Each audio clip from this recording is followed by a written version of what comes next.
NBA season 1 week old. Talking with Jordan Sharp.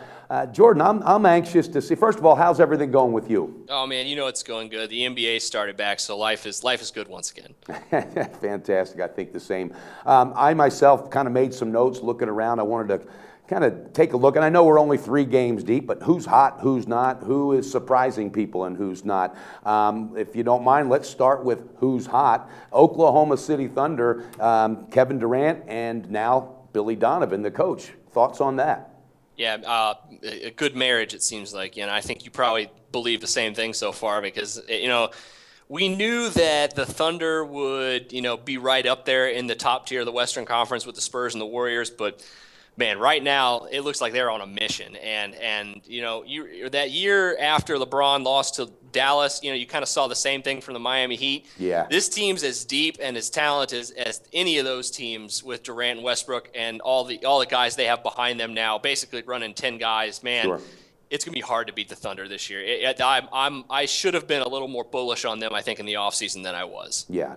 And I thought also that Kevin Durant was going to leave Oklahoma City for Washington or something. But I really think now, and I don't even know, there might be a betting line on it, but I'm willing to say Durant's going to stay because of Donovan. He is such a player's coach, and they're buying what he's selling. And I know it's only 3 games, but there's a confidence level I've seen that was not there early in the seasons before with the Thunder, even though they were stacked and loaded. So I like this Thunder team also, and I'm a huge Billy Donovan fan.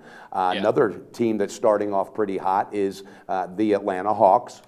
Any thoughts on that? I wasn't as high on the Hawks this year just because I thought the loss of DeMarre Carroll was really going to hurt them. You can tell it's affecting them a little bit here on both ends of the court, but I think they're good enough and well enough coached and play together well enough that they're not going to make it be as big of a downside as I thought.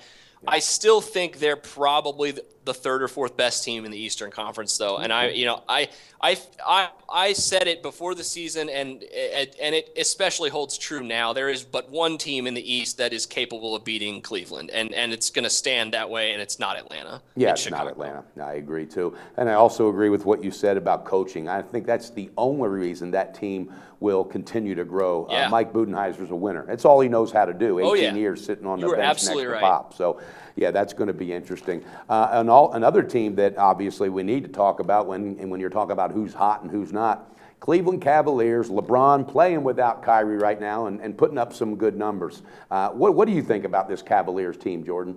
I think they are obviously still the class of the East. That's the easy statement to make. The question is, are they going to still be the class of the Eastern Conference in March and early April when they need to get ramped up for the playoffs? Yeah. I think being without Kyrie Irving and still playing pretty well so far is a pretty good sign of that. Sure. But watching LeBron James lay on a couple of hot towels on the sideline looking like Steve Nash at 36 is not too reassuring. I think LeBron needs another 2-week vacation here in about a month and a half before I really get bullish on the Cavaliers again. Because, like I said, there's really only one team in the East that can beat them, but that one team is looking pretty good so far. And I say that as a selfless Bulls fan. But I knew that was coming. Yeah. Yeah, I had. We're like 30 minutes into these videos. It had to come sometime. But LeBron is still the best player, and even if he's slightly past his prime, which is possible at this point, he is 30. It's slightly past LeBron's prime. Is still better than anybody in the league, pretty much. But you mentioned something that's very big, though. I'm not quite ready to jump off ship, though. Okay, but what you mentioned is huge because I saw the same thing. LeBron laying on the sidelines with hot towels and stretching. I think has more back issues than anybody knows, and they're just not leading on to it. But yeah, him staying healthy throughout the year is what's going to determine how that team goes, what direction. So I'm anxious to see that also. And I'm not a huge Bulls fan, nothing, and I know that's your team. I do like Derrick Rose. There's certain aspects I love about that team, but I'm excited about their coach. I really am. I think this Hoiberg might be the man for the job. What's your thoughts on that? It seems to be, and it's just 3 games. We got to preface basically everything we say on this video here with it's just 3 games. But their whole problem last year was not talent or depth. It was minutes and rotations. Yes. And the fact that Tom Thibodeau was so stubborn with his guys that he kept playing Kurt Heinrich 25 minutes a game and played, played basically a short rotation and killed his starters.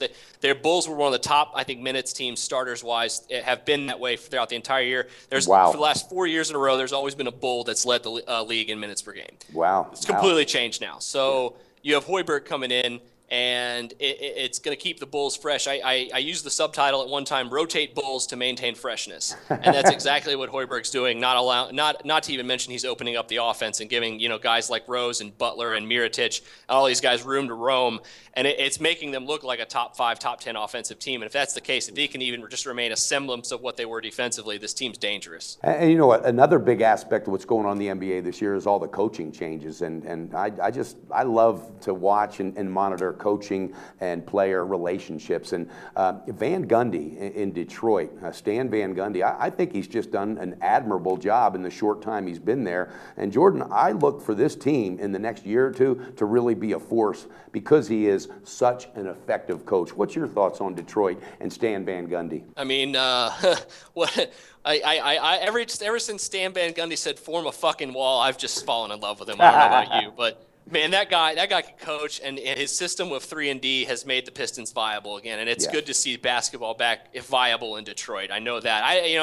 I don't know where you're at on whether you think they're a playoff team in the Eastern Conference. I think they'll be there. I think they'll contend. They could sneak into that 8th seed maybe. Yeah, but there you go. I don't know if I'm ready to really go all. But you're right. I think in a year or two, man, this team with Reggie Jackson, Drummond, those guys, and they're Stanley Johnson, they're just going to get better, man. Yeah, they're going to be fun to watch. Well, listen, Jordan, I appreciate spending time with me today, and look forward to getting with you tomorrow. Have a great afternoon.